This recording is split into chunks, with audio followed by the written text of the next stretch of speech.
The European Union is preparing a revolution of the plastic. From 2030 all plastic packaging must be recycled. Reduce the quantity of bags per person per year. New rules, new limitations, transparency on the rules, many new opportunities for the stockholders to discuss with the European institutions. The biodegradability properties of oxo-degradable plastics have already been excluded by the European Council of Ministers and by the European Parliament, in June 2018. Launched last February 2018 in a procedure for possible restrictions of microplastics and oxo-degradable plastics, following the procedures of REACH regulation. In this presentation all details of the legislation and the future strategies of the European Union on plastics. The legislative texts supplied and discussed in this dossier are consolidated and updated in real time for the subscribers to the dossier Plast 18. In all its documents the European Union recognizes the importance of plastic and how indispensable it is in everyday life. However, the European Union believes that it is necessary to rethink the whole cycle, from planning to disposal, in order to offer more protection for health and the environment, given the enormous quantities involved. As for the pollution and the warming of the planet, Europe is not the only one responsible, but it can be useful to know that the European Commission aspires to be a global player for the solution of global problems, including plastics. Up to now the European Union has partially regulated the plastic cycle, especially for packaging and waste treatment.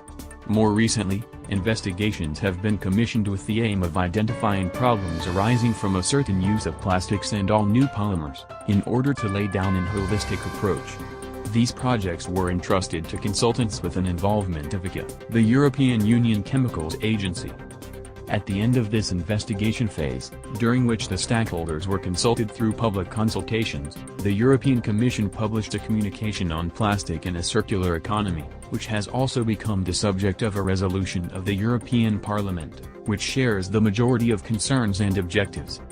The EP has already debated this issue several times, both as a legislator, for the approval of European directives and regulations, and as a political actor, promoting debates and initiatives of its own.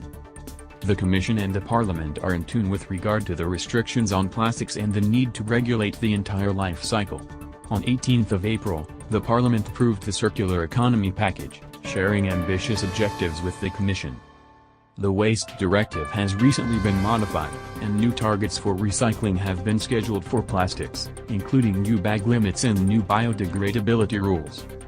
Given that the Parliament shares the environmental ambitions of the European Commission, the European institution with the legislative right of initiative, only the European Council of Ministers, co-legislator with the European Parliament, has some degree of freedom, since it is usually driven more by national interests than by political motivations.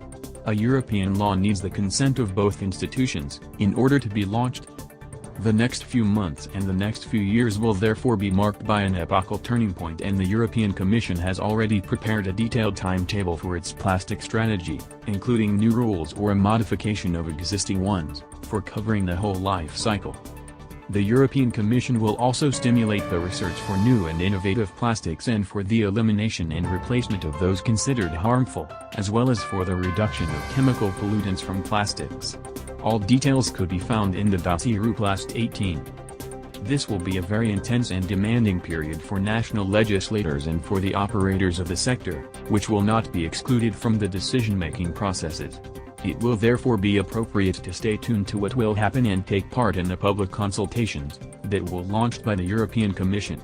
All European stakeholders can participate, and we recommend to be informed and participate in the various events, including conferences, seminars and programs funded by the EU. In short, there are the conditions to ensure that the measures contained in the Circular Economy Package are seized by industry as an opportunity to rethink industrial processes in a circular way, tackling those causes and inefficiencies responsible for the loss of the economic value of packaging and goods at the end of life. For the plastics industry, it is not just a question of achieving the recycling targets for packaging -50% from 2025 and 55% from 2030, but to abandon the take-make-dispose linear production and consumption logic that in one use it destroys 95% of the economic value of plastic products. Most companies that already made known the voluntary measures taken to reduce the impact and quantities of used plastic, are well-known brands of multinational companies that joined the European Union call or the 3-year program of the New Plastics Economy program of the Ellen MacArthur Foundation. They also participated in the drafting of the action plan Catalyzing Action published at the beginning of 2017. It should be noted that the strategy of this European Commission, whose mandate will expire in July 2019, is to make decisive progress immediately, leaving the new Commission the task of completing the strategy launched.